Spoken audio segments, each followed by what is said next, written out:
Hello, ladies and gentlemen, and welcome to another episode of Raw Politics. Today, I want us to answer the question, why is the Deputy President, the Honorable Rigathi Gachagua, adamant on remaining as Ruto's assistant?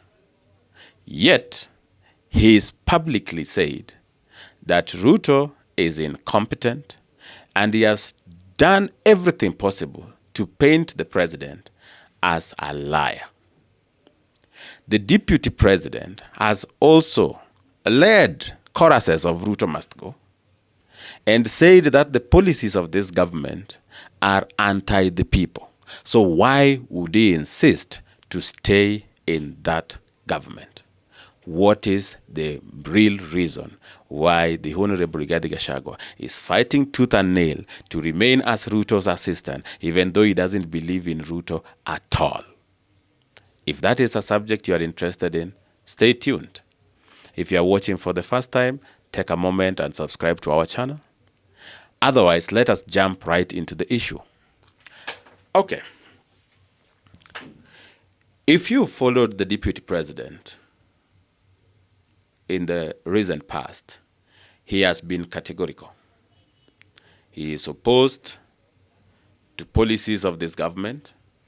He has been categorical that Ruto is a liar and he will not join him in lying to the public. And of course, through his address in Mombasa, he said he sympathizes with his boss because he is not in touch with the people. According to him, President Ruto is extremely incompetent.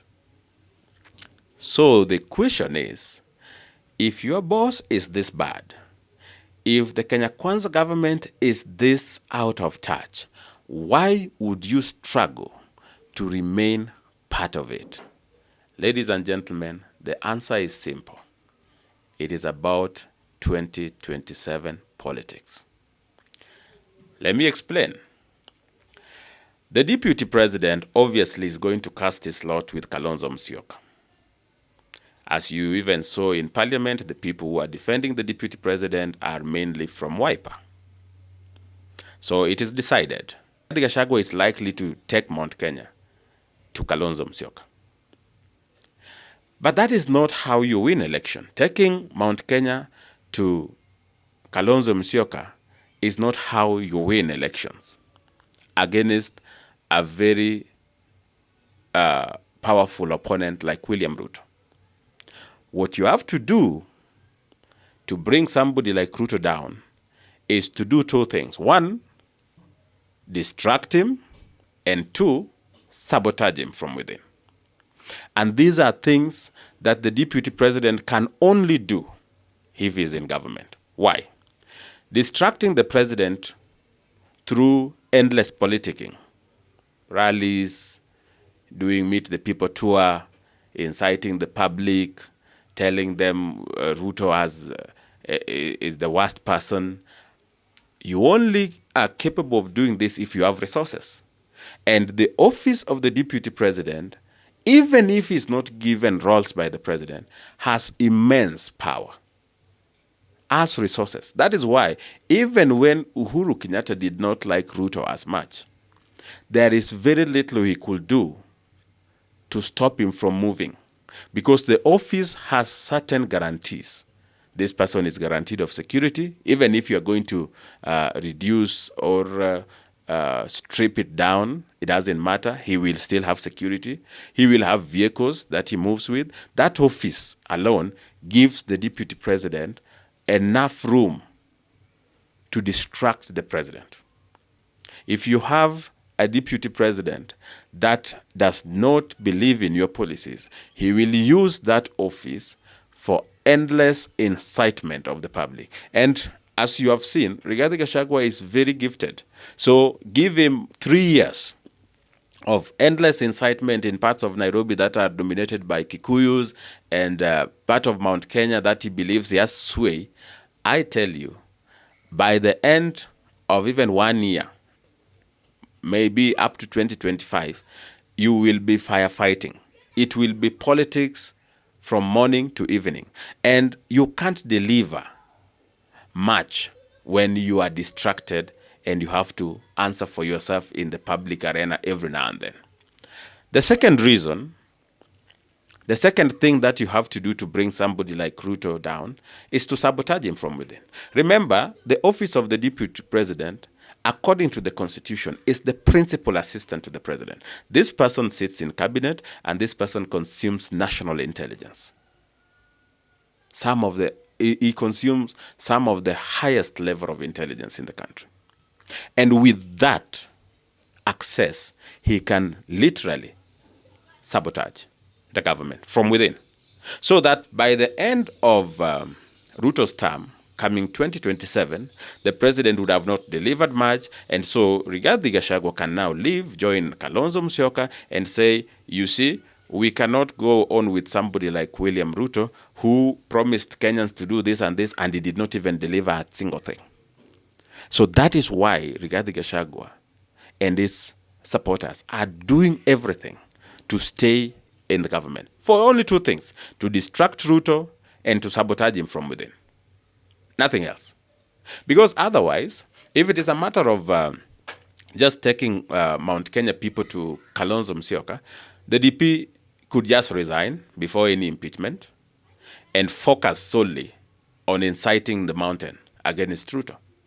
He could just resign, say that I cannot be part of that lying government. I cannot in good conscience support somebody like Ruto. And it would really elevate him to a level of a wonderful leader, somebody principled enough that he couldn't lie. And it would actually even get him support from outside Mount Kenya. Because there are people outside Mount Kenya also who have issues with President Ruto. And so if they found somebody who was now this clean guy who had even resigned, left his plum job because he couldn't agree with how Ruto was running the country, it would make Rigathi Gachagua very powerful. However, he knows very well that if he has resigned, he doesn't have the same resources he would have if he's sitting deputy president. And you need resources to move across the country. If you are doing that on your own, it becomes seriously expensive. And number two, if you are not in office, it's just a matter of time before people forget about you. He knows how power works. Power is this way. You can be extremely powerful today.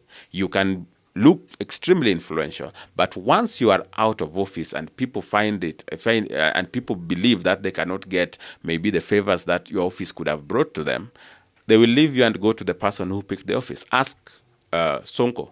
Ask Waititu.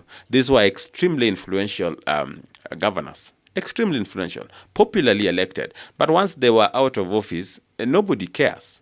They are not as influential as they were.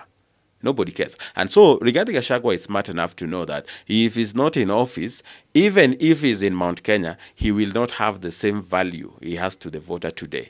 It will be very difficult because people will look at who is the next deputy president. And so Rigathi will now be fighting that new deputy president as opposed to fighting President Ruto. But if he's in office, he has the resources that he needs to distract the president, and he also has the access he needs to sabotage the president from within.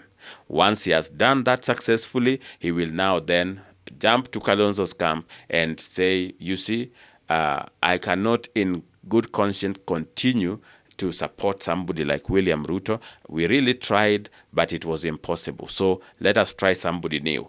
And that way, ladies and gentlemen, it will be very easy for him to make a big dent in Ruto's campaign of 2027. So just a recap, it's all about 2027 election. And the deputy president is persuaded that if he's in power, he can distract the president. Remember, he has immunity. He can insult, say everything he wants to say against the president. You can't arrest him. You can't go and arrest the deputy president. And he has some protection. The Constitution protects him. That office is the second highest office in the country. So it has some privileges. The deputy president knows that.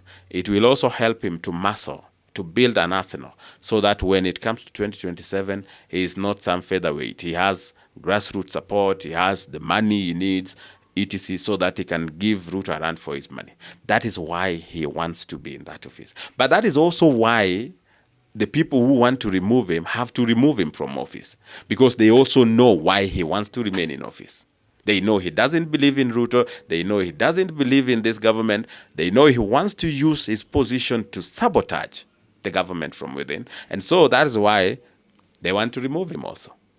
The people who want to impeach Rigathi Gachagua know very well what his plan is. And should they succeed in impeaching him, remember that means he cannot vie, neither can he be appointed anything. That takes, Rigathi knows that once he's impeached, is done. Even the Kikuyus who are with him now, within some few months, people would have moved on to something else. And he will not be as popular, as influential as he is today. So he has to fight to remain so that he can do his work of sabotaging from within and maybe distracting the president, okay? Endless politicking. But if he goes home, that will be the end of it. So ladies and gentlemen, I just wanted to paint you the picture that this is all about 2027 politics, making sure that Ruto does not deliver anything by sabotaging him and distracting him. So that come 2027, all that Rigathi will have to do is to move to Kalonzo, and then they form a pact, and voila, they give Ruto a serious challenge. If you found this video useful, please let me know in the comment section, and subscribe to our channel, and don't forget to like the video. Otherwise, let's meet in the next video.